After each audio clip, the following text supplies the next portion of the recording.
Merhaba arkadaşlar, örgü kanalıma hoş geldiniz. Minik kız bebeklerimiz için güzel bir bebek seti yaptım. Bakın, bebek mankenimizin üzerinde olan bu güzel tığ işi elbise yaptım.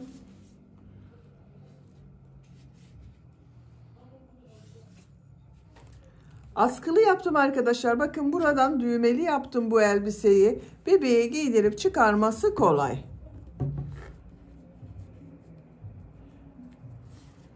Güzel bir saç bandı yaptım bakın. Elbisenin altı içinde çok güzel tığ işi kilot yaptım bakın bu şekilde. Bu da çok kolay arkadaşlar. Yine bunun takımı olarak çok güzel tığ işi ayakkabı yaptım. Bebeğimizi çok şık yapacak bir set yaptım arkadaşlar. Ben bunların hepsinin anlatımını yaptım. Saç bandının, bebek ayakkabısının ve kilot anlatımlarını yaptım. YouTube kanalıma yükledim. Bunların olduğu YouTube linkini izlediğiniz bu videonun açıklama bölümüne ekliyorum. O linkler üzerine tıklarsanız siz de bunun gibi güzel bir set yapabilirsiniz. Biz bugün hem kolay hem de güzel bu tığ işi elbiseyi yapacağız. Bakın, bebeğimizin üzerinde çok güzel görünüyor.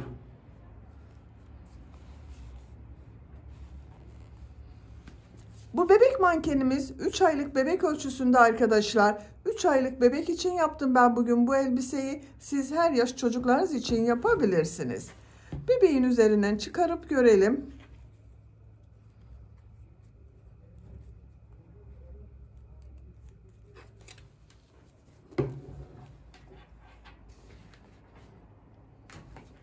Bakın arkadaşlar, elbisenin görüntüsü bu şekilde. Askılar yaptım. Askının ucuna düğme diktim. Bu yaka bölümünün buraya da 2 tane düğme iliği yaptım. Buna takıyoruz.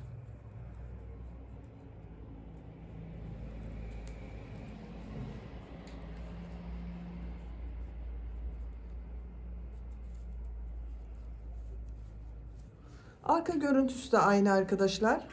Ön ve arka bölümü aynı yapıyoruz. Bu elbise örgüsüne yakadan zincir yaparak başlıyoruz. Yapacak olduğunuz çocuğun büyüklüğüne göre daha fazla sayıda zincir yapabilirsiniz. Bu elbiseyi yeni doğan bebek için yapmak istiyorsanız 2 zincir eksik başlayabilirsiniz veya aynı sayıda başlayıp bu arttırma sırasını 1-2 sıra eksik yaparsanız daha küçük ölçüde elbise olur arkadaşlar. Elbise örgüsünde iplik olarak ben bugün bu ipliği kullandım. Kullandığım iplik üzerinde 100 gram iplikte 240 metre var. Bu iplikten 1,5 adet iplik kullandım. Ben bugün bu marka, bu renk ipliği kullandım arkadaşlar. Siz tercihinize göre her marka iplik ve renklerini kullanarak bu elbise örgüsünü yapabilirsiniz. Tığ olarak 6 numara 3,5 milimetre tığ kullandım. Benim elim çok sıkı değil. Bu iplik biraz kalındı bakın arkadaşlar. 100 gram iplikte 240 metre var. Orta kalınlıkta bir iplik. Onun için 6 numara 3,5 milimetre tığ kullandım. Yumuşak bir örgü elde ettim. Sizin eliniz sıkıysa 4-4,5 milimetre tığları kullanırsanız daha yumuşak bir örgü elde edersiniz. Tığ işi örgülerde eliniz sık olduğu zaman yaptığınız ölçü daha küçük ve örgü daha sert olacaktır. 2 düğme kullandım bakın buraya. Bu askıyı istediğiniz kadar uzun yapabilirsiniz. Bebeğinizin boyu uzadıkça bu düğmeyi daha uçlara alabilirsiniz arkadaşlar. Bakın, uç bölümü de çok güzel. İpliği tığ hazırlayalım. Hep birlikte bu kolay ve güzel elbise örgüsüne başlayalım. Örgü kanalıma abone değilseniz abone olmayı unutmayın lütfen. Örgü kanalıma abone olmak ücretsiz. Örgü kanalıma ücretsiz abone olup orada bulunan zil şeklini dokunarak açık yaparsanız kanalıma video yüklediğim zaman ilk önce size bildirim gelir. Örgülerimden herkesten önce sizin haberiniz olur. Hepinize kolay gelsin. İyi çalışmalar.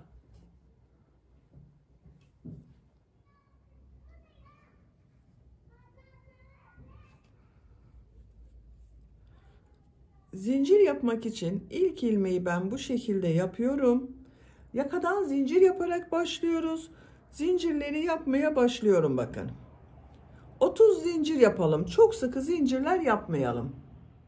30 zincir yaptım. Çok sıkı zincir yapmadım bakın. Bu 30 zincirin kaç santimetre olduğunu ölçüyorum. 12 santimetre zincir uzunluğu var. 12 santimetre için ben 30 zincir yaptım arkadaşlar. Sizin elinizin sıklığına göre daha az veya daha çok sayıda zincir yapabilirsiniz. Şimdi bu zincirler üzerine trabzan yapacağız. Tığ üzerine iplik alıyorum. 1, 2, 3 ilmek atlıyorum. 4. ilmeğe trabzan yapıyorum.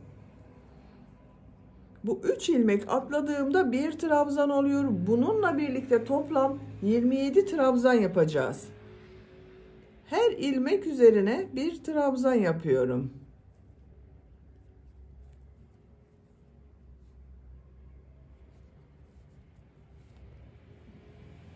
Sıra sonuna kadar devam edelim. Sıra sonuna kadar tamamladım.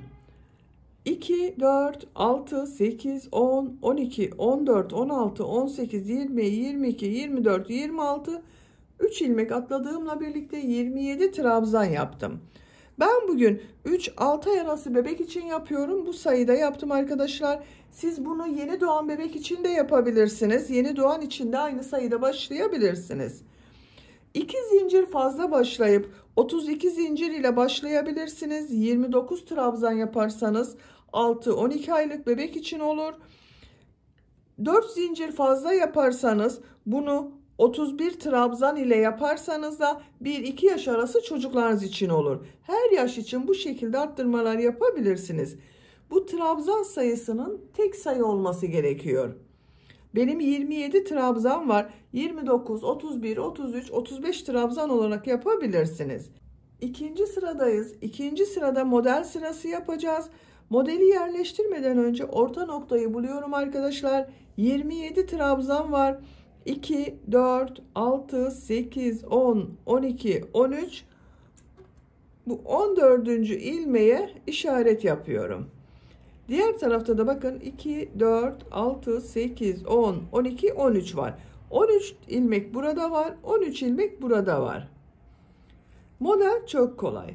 Bir zincir yapıyorum. Örgüyü çeviriyorum. Bakın örgünün ters tarafından model yapacağız. Düz taraftan trabzan yapıyoruz.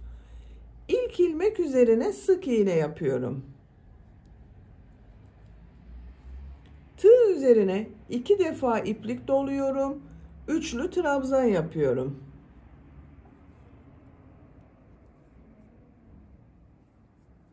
Sık iğne yapıyorum. Bakın bu şekilde kabarık bir model elde ediyoruz arkadaşlar.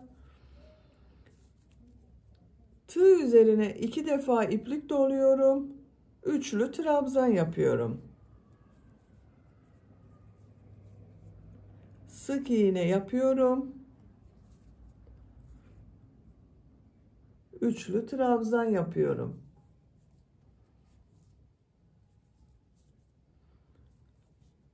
Sık iğne yapıyorum. Üçlü trabzan yapıyorum.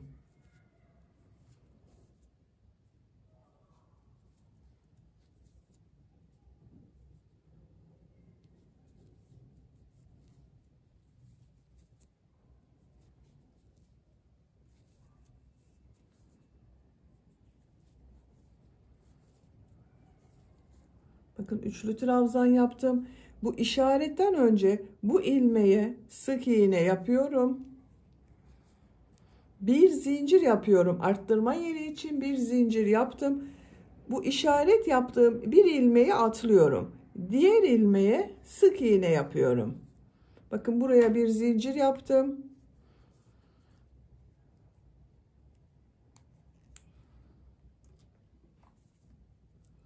Tığ üzerine 2 defa iplik doluyorum. Üçlü trabzan yapıyorum. Sık iğne yapıyorum. Üçlü trabzan yapıyorum. Bakın modelin görüntüsü bu şekilde. Bu işaret yaptığım yere kadar 2, 4, 6 model yaptım. Diğer tarafa da 6 model yapacağız. Sıra sonuna kadar devam edelim. Sıra sonuna kadar modelleri yaptım. Bakın buraya bir üçlü trabzan yaptım. Son ilmeği sık iğne yapacağız. Bir alt sırada 3 ilmek atlayarak yaptığım bir trabzan var. Bunun son zincir üzerine bakın sık iğne yapıyorum. Sıra başında da sık iğne başladım. Sıra sonunda sık iğne ile bitirdim. Bu sırada model yerleştirmeyi yaptım. 1, 2, 3, 4, 5, 6. 1, 2, 3, 4, 5, 6 model var. Burada yaptığım bir zincir arttırma yeri olacak arkadaşlar. Bir zincir yapıyorum. Örgüyü çeviriyorum. Trabzan sırasındayım. Her ilmek üzerine trabzan yapıyorum. İlk ilmeğe trabzan yapıyorum. Bakın model üzerinde bulunan bu ilmeğe trabzan yapıyorum.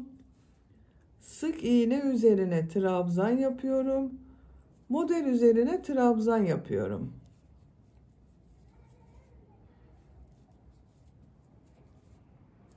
Her ilmek üzerine trabzan yapıyoruz. Burada yaptığım bir zincire kadar devam edelim. Burada yaptığım bir zincire kadar trabzan yaparak tamamladım. Bu bir zincir üzerine bir trabzan, bir zincir, bir trabzan yapıyorum.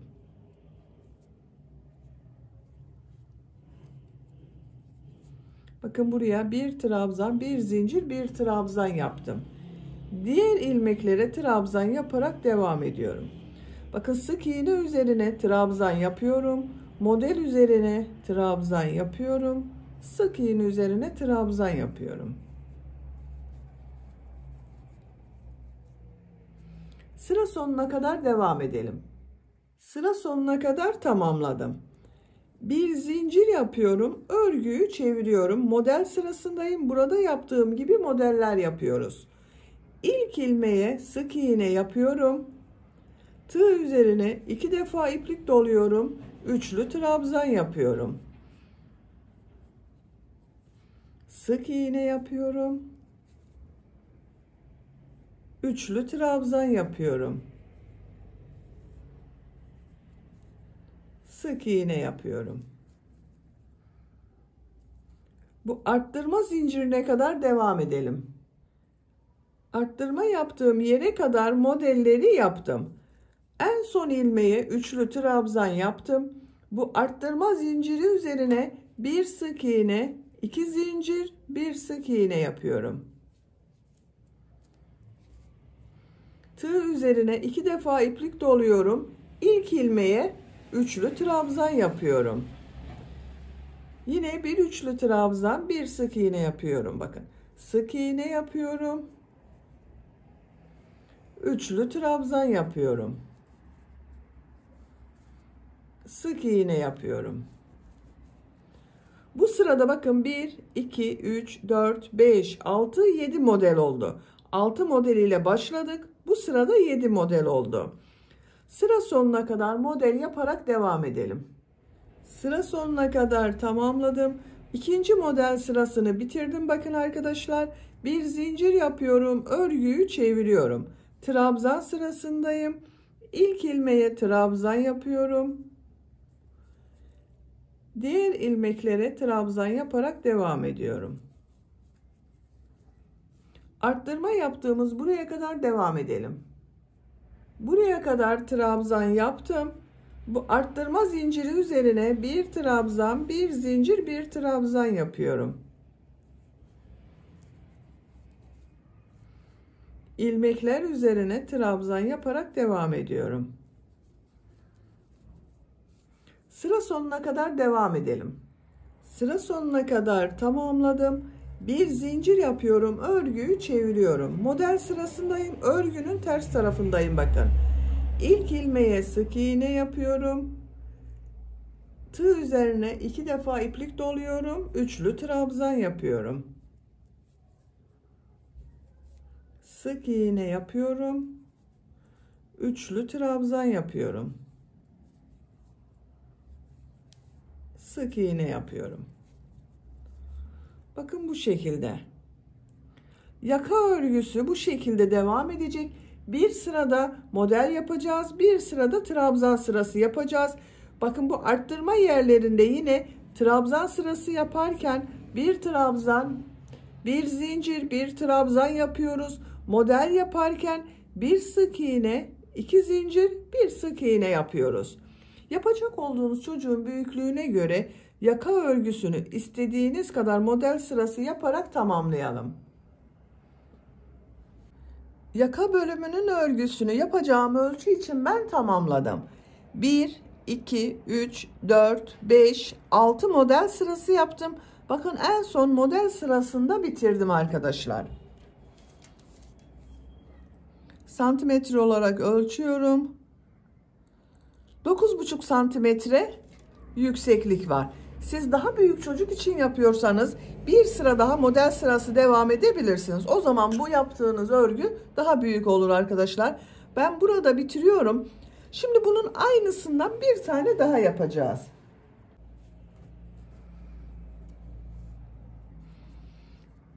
İlk ilmeği yapıyorum. Zincirleri yapmaya başlıyorum. Ben 30 zincir ile başladım. Siz kaç zincir ile başladıysanız aynı sayıda zincir yapalım. 30 zinciri tamamlayalım. 30 zincir yaptım. Bakın arkadaşlar, yine çok sıkı yapmadım. Aynı sayıda yaptım. Tığ üzerine iplik alıyorum. 1, 2, 3 ilmek atlıyorum. 4. ilmek içine trabzan yapıyorum. Bu 3 ilmek atladığımda bir trabzan. Bunda ben 27 trabzan yaptım. Buraya da 27 trabzan yapıyorum.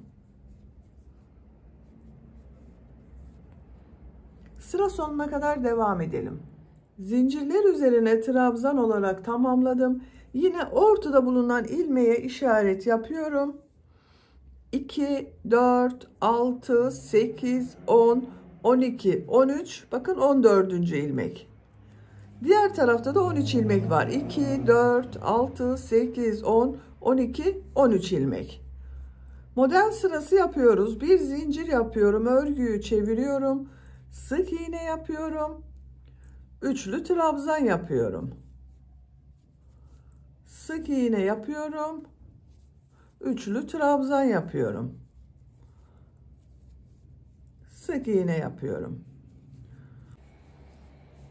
Model sırası yapıyoruz arkadaşlar. Bu bölümde diğer bölümün aynı olacak. Bu bölümü de aynı sırada, aynı sayıda tamamlayalım gelelim. Diğer bölüm örgüsünü aynı sayıda başladım. Bakın aynı şekilde yaptım. 1, 2, 3, 4, 5, 6 model sırası yaptım. Orada bitirdim. 1, 2, 3, 4, 5, 6 model sırası yaptım. Bakın trabzan sırasının olduğu sıraya geldim, bitirdim. Bu iki bölümü bu sırada birleştireceğiz arkadaşlar. Trabzan sırası yaparken iki bölümü birleştireceğiz. Bakın şu şekilde artık örgü tek parça şeklinde devam edecek.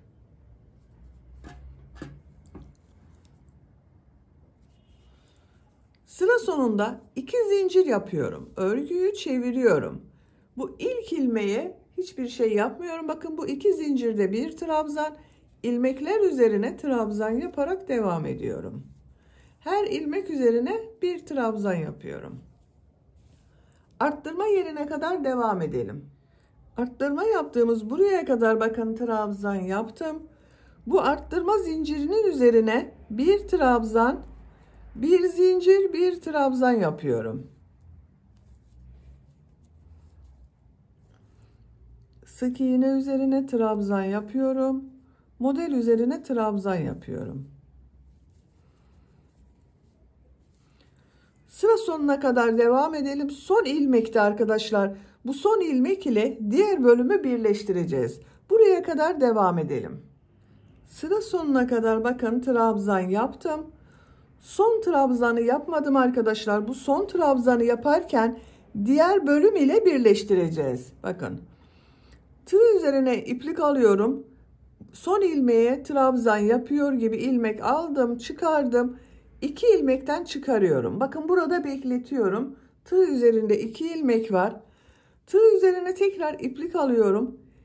Diğer parçanın bakın bu ilk ilmek üzerine aldım. 2 ilmekten çekiyorum. Bakın orada da bir trabzan oluşuyor. İplik alıyorum. Üçünü içinden bir defa da çekiyorum. Bakın bir trabzan burada oluştu. Bir trabzan burada. Ama bakın bu sırada bir ilmek oluştu. Tığ üzerine iplik alıyorum. Diğer ilmekler üzerine trabzan yaparak devam ediyorum.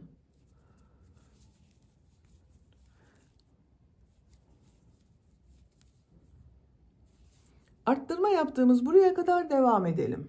Buraya kadar bakın trabzan yaptım. Bu zincir üzerine yine bir trabzan, bir zincir, bir trabzan yapıyorum.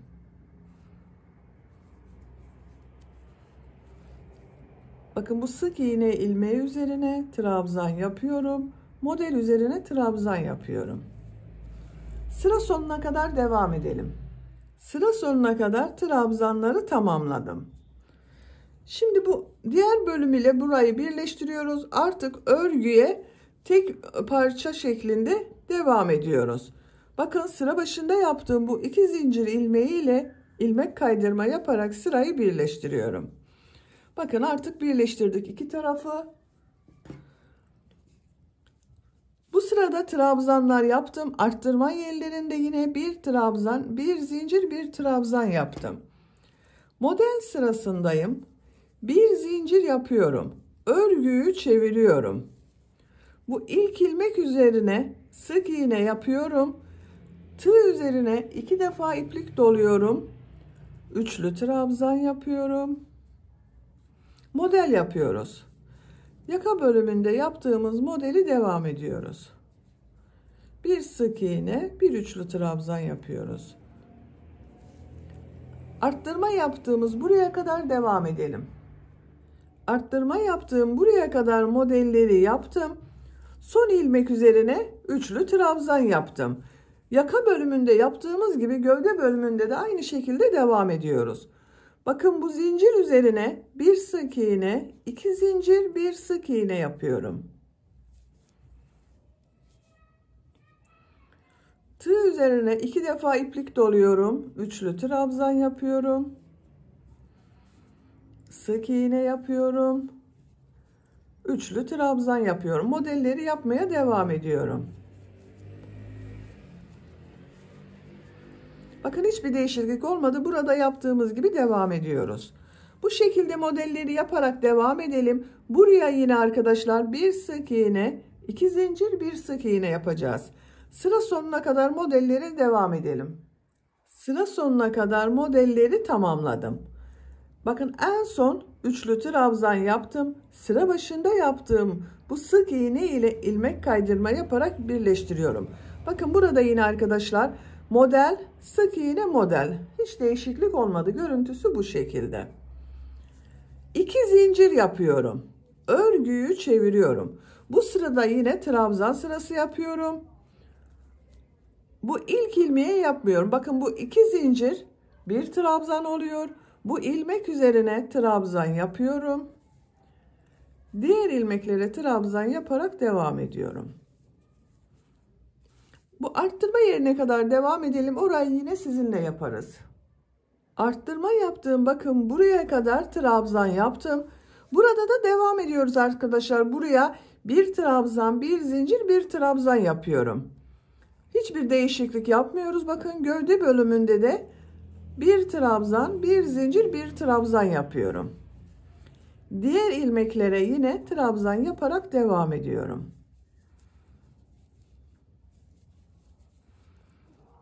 Trabzan yaparak devam edelim. Buraya yine bir trabzan, bir zincir, bir trabzan yapacağız. Sıra sonuna kadar tamamlayalım. Sıra sonuna kadar trabzan yaparak tamamladım. Sıra başında yaptığım bu iki zincir ile ilmek kaydırma yaparak birleştiriyorum. Bu sırada bakın yine trabzan yaptım. Örgünün düz tarafından arttırma yerlerinde bu iki yerde bir trabzan, bir zincir, bir trabzan yaptım. Bir zincir yapıyorum. Örgüyü çeviriyorum. Bu ilk ilmek üzerine sık iğne yapıyorum. Tığ üzerine iki defa iplik doluyorum. Üçlü trabzan yapıyorum. Model sırasındayız arkadaşlar. Model yapıyoruz. Sık iğne yapıyorum. Üçlü trabzan yapıyorum. Sık iğne yapıyorum. Üçlü trabzan yapıyorum.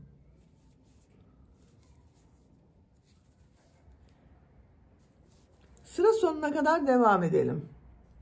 Model yaparak sıra sonuna kadar tamamladım. En son bakın üçlü trabzan yaptım. Yaptığım bu üçlü trabzanı bu sıra başında yaptığım sık iğne ile ilmek kaydırma yaparak birleştiriyorum. Bakın birleştirme yaptığım yerin görüntüsü bu şekilde. 2 zincir yapıyorum. Örgüyü çeviriyorum.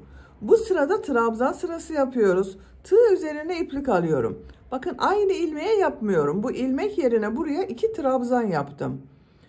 Bu model yaptığım ilmeğin üzerine trabzan yapıyorum. Her ilmek üzerine bir trabzan yapıyorum. İlmek atlamamaya dikkat edelim arkadaşlar. İlmek atladığımız zaman modeller bir sonraki sırada denk gelmiyor. Bakın trabzan yapıyoruz. Arttırma yerinde yine bir trabzan, bir zincir, bir trabzan yapıyoruz. Sıra sonuna kadar devam edelim. Sıra sonuna kadar tamamladım. Sıra başında yaptığım bu 2 zincir ile ilmek kaydırma yaparak sırayı birleştiriyorum. Bakın bir sıra trabzan yaptım. Bu arttırma yaptığımız yerde yine bir trabzan, bir zincir, bir trabzan yaptım.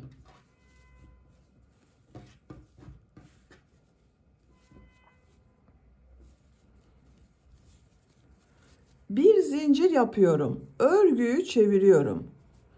Bu ilk ilmek üzerine bakın. Aynı ilmeğe yapıyorum arkadaşlar. Bir sık iğne yapıyorum. Model yapıyoruz bu sırada. Tığ üzerine 2 defa iplik doluyorum. Üçlü trabzan yapıyorum. Sık iğne yapıyorum. Üçlü trabzan yapıyorum. Sık iğne yapıyorum. Üçlü trabzan yapıyorum. Sık iğne yapıyorum. Bakın arkadaşlar, sıra sonuna kadar devam edelim. Bu sık iğne ile ilmek kaydırma yaparak sırayı birleştirelim. Örgüyü çevirelim. Bir sonraki sırada trabzan yapalım. Örgünün ters tarafından model yapıyoruz. Düz tarafından trabzan yapıyoruz arkadaşlar. Bunu unutmayalım. Örgü bu şekilde devam edecek, gövde bölümü. Bir sıra model, bir sıra trabzan sırası yaparak bu arttırma yerlerinde yine arttırmaları yapıyoruz. Örgüye devam edelim. Elbise yüksekliğini yapacağım ölçüye göre tamamladım. Kaç model sırası yaptığımı sayıyorum. Bakın bu kabarık görünen modelleri sayıyorum. 1, 2, 3, 4, 5, 6, 7, 8, 9, 10, 11, 12, 13, 14, 15. 15 sıra yaptım. Son trabzan sırasında bitirdim. Kaç santimetre olduğunu ölçüyorum.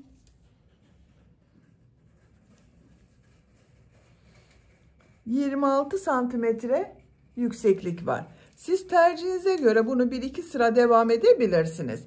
Ben bugün 3 aylık bebek için yapıyorum. Bu yükseklikte yaptım arkadaşlar. Dediğim gibi siz tercihinize göre 1-2 model sırası devam edebilirsiniz. En son bakın trabzan sırasını burada ilmek kaydırma yaparak birleştirdim. Şimdi uç bölümde modeller yapacağız. 3 zincir yapıyorum. Tığ üzerine iplik alıyorum. Bu ilmek içine bir trabzan yapıyorum. Bu başta yaptığım 3 zincirde bir trabzan oluyor. 2 zincir yapıyorum. Aynı ilmek içine 2 trabzan yapıyorum. Bakın 2 trabzan, 2 zincir, 2 trabzan oldu. Tığ üzerine iplik alıyorum. 3 ilmek atlıyorum. 1, 2, 3. Dördüncü ilmeğe 2 trabzan, 2 zincir, 2 trabzan yapıyorum.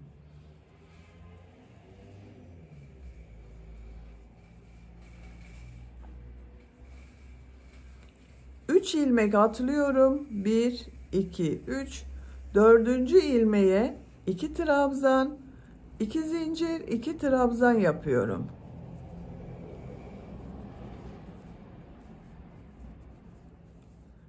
Üç ilmek atlıyorum. 2 trabzan, 2 zincir, 2 trabzan yapıyorum.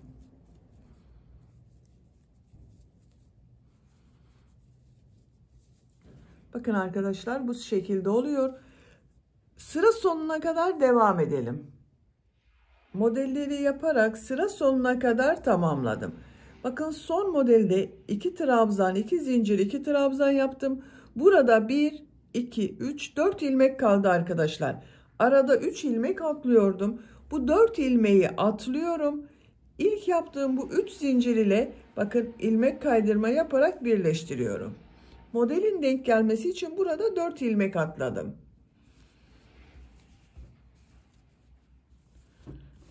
Bakın bu şekilde oldu. Tığ üzerine iplik alıyorum. Bu yaptığım trabzanı, bakın zincirden önce yaptığım bu trabzanı tığ boşluğa şu şekilde takıyorum. Bir trabzan yapıyorum. Tekrar tığ üzerine iplik alıyorum. Burada yaptığım 2 zincir üzerine 4 trabzan yapıyorum. 1, 2, 3,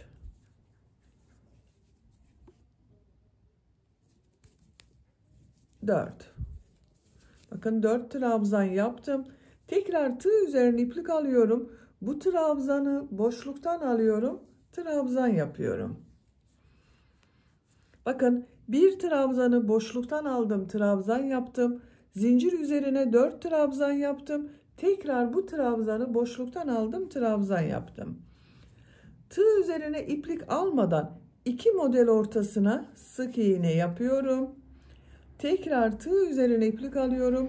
Bu modelde de burada yaptığım gibi bakın bu trabzanı boşluktan alıp trabzan yapıyorum. Zincir üzerine 4 trabzan yapıyorum.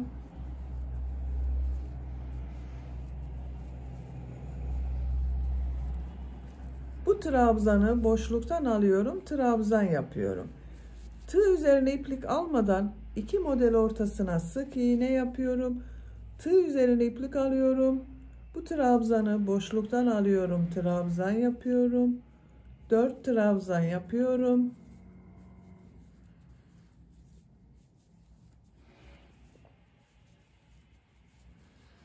Bu trabzanı boşluktan alıyorum, trabzan yapıyorum. 2 model ortasına sık iğne yapıyorum. Bakın bu şekilde kabarık modeller elde ediyoruz. Sıra sonuna kadar devam edelim. Sıra sonuna kadar tamamladım. İlk ilmek ile bakın ilmek kaydırma yaparak birleştiriyorum. İpliği kesiyorum.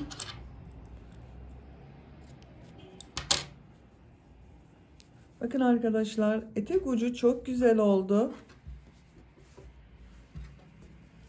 Şimdi yaka bölümünü yapacağız. Yaka bölümünün bir tarafına düğme ilikleri yapacağız. Bir tarafına da askılar yapacağız. Örgünün bakın ters tarafından başlıyorum. Buradan ilmek yapıyorum. Bir zincir yaptım, sağlamlaştırdım. Bu ilmeğe sık iğne yapıyorum. Diğer ilmeklere sık iğne yaparak devam ediyorum. Sık iğne sırası yapıyoruz. Her ilmek üzerine sık iğne yapıyorum. Sıra sonuna kadar devam edelim.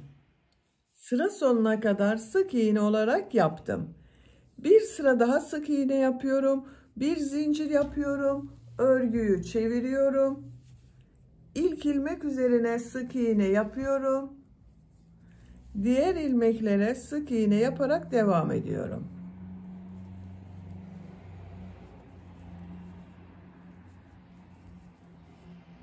Sıra sonuna kadar devam edelim. Sık iğne yaparak sıra sonuna kadar tamamladım. Bu yakanın örgüsünü burada bitirdim arkadaşlar. Şimdi kol çevresinde sık iğne yaparak devam ediyorum. İlk ilmeğe sık iğne yapıyorum. Diğer ilmeklere sık iğne yapıyorum.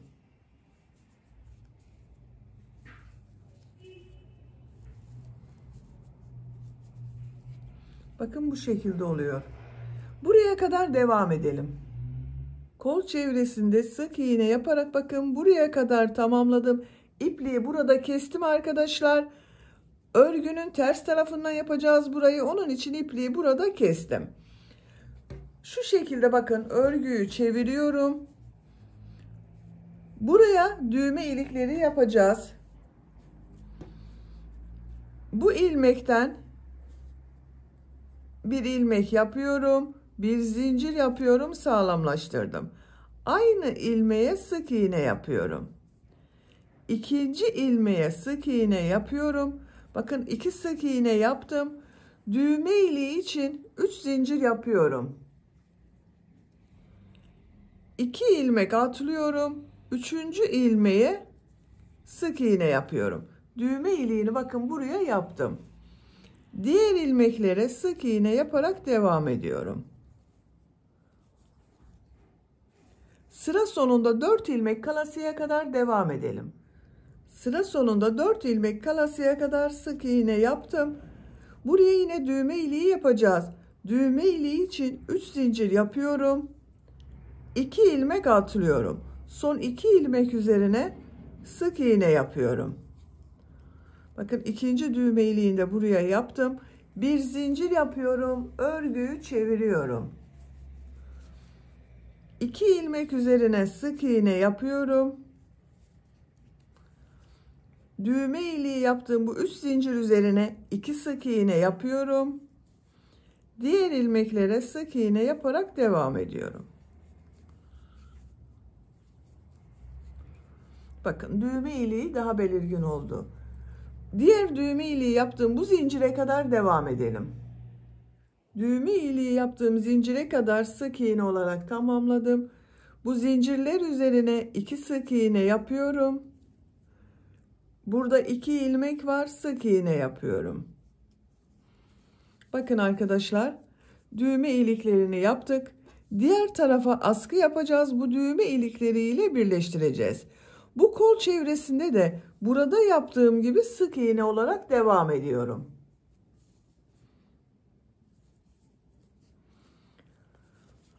Aynı ilmeğe sık iğne yapıyorum. Diğer ilmeklere sık iğne yaparak devam ediyorum.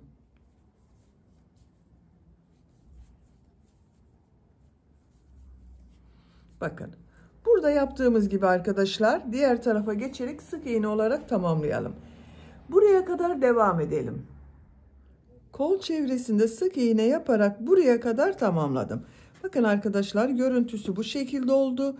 Şimdi askı yapacağız. Bir askı buraya yapıyorum. Bir askı buraya yapıyorum. Bu düğme ilikleriyle birleştireceğiz. 2 zincir yapıyorum. Tığ üzerine iplik alıyorum. Bu ilmek içine 2 trabzan yapıyorum. Bu sıra başında yaptığım 2 zincirde bir trabzan oluyor. 2 zincir yapıyorum. Diğer ilmek içine 3 trabzan yapıyorum.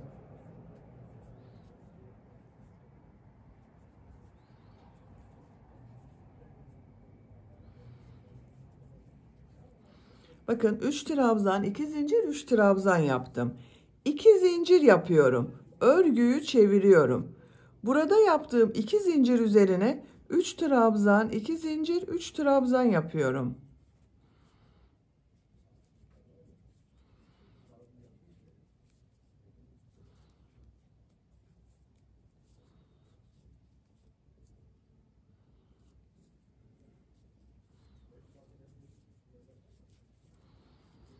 Üç trabzan, 2 zincir, 3 trabzan yaptım.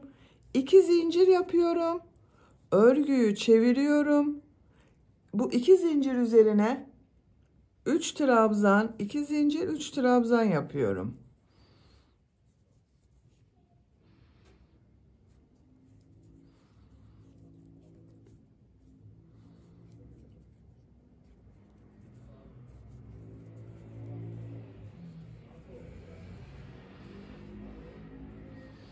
İki zincir yapıyorum. Örgüyü çeviriyorum. Ortada bulunan bu 2 zincir üzerine 3 trabzan, 2 zincir, 3 trabzan yapıyorum.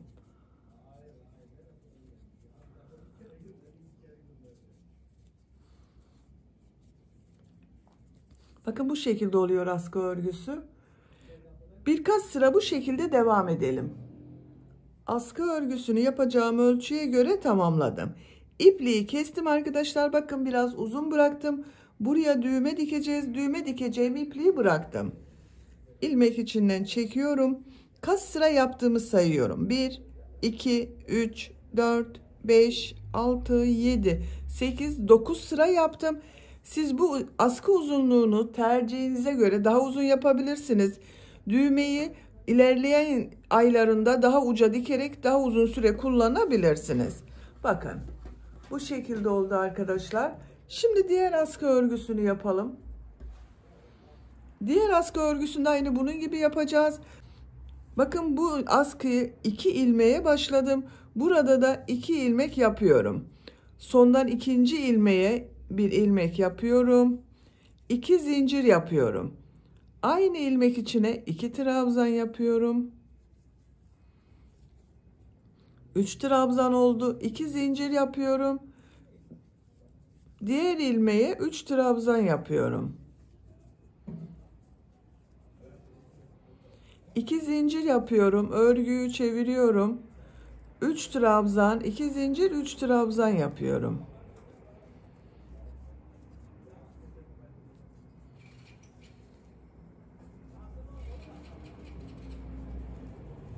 İki zincir yapıyorum.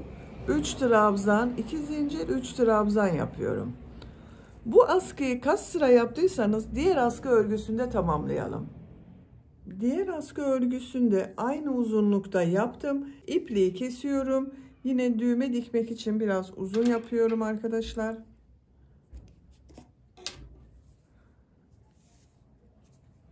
Bakın bu askı örgüsünde tamamladım. Bakın bu askının buraya da düğmesini diktim. Bunu da aynı şekilde aynı yere bakın. Şuraya düğmesini dikip kullanabiliriz.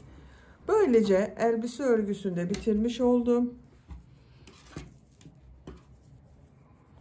Bakın arkadaşlar bu şekilde düğmenin yüksekliğini ayarlamak için bebeğin üzerinde göstermek istiyorum ben.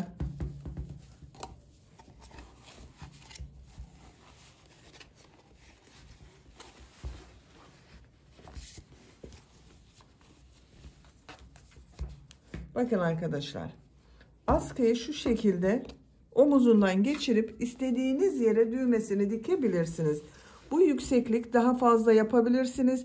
Bebeğinizin boyu uzadıkça daha uçlara düğmeyi alabilirsiniz. Bakın şu şekilde ben ayarladım.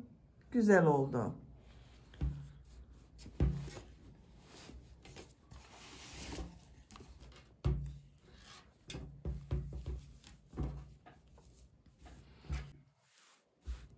Bakın çok güzel oldu arkadaşlar. Kol bölümleri de güzel oldu. Bir günde bitirebilirsiniz. Bakın ben bir günde ördüm, bitirdim bu elbise örgüsünü. Bitmiş olarak size ölçülerini söylüyorum. Kol altının buradan gövde genişliğini ölçüyorum. 22 santimetre. Yüksekliğini ölçüyorum. Bu bakın buradan uç noktaya kadar olan yükseklik 27 santimetre. Bu en uzun yer bakın ön bölümde ve arka bölüm olan en uzun noktayı ölçüyorum. 30 santimetre. Ben bugün 3 aylık bebek için yaptım arkadaşlar.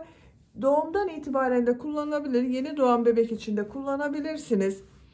Beni dinlediğiniz ve izlediğiniz için hepinize çok teşekkür ederim. Örgü kanalıma abone değilseniz abone olmayı unutmayın lütfen. Örgü kanalıma abone olmak ücretsiz.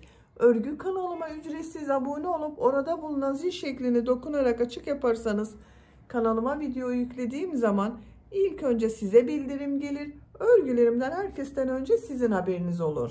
Sizlerle yeni örgülerde görüşmek dileğiyle. Hoşça kalın, sevgiyle kalın.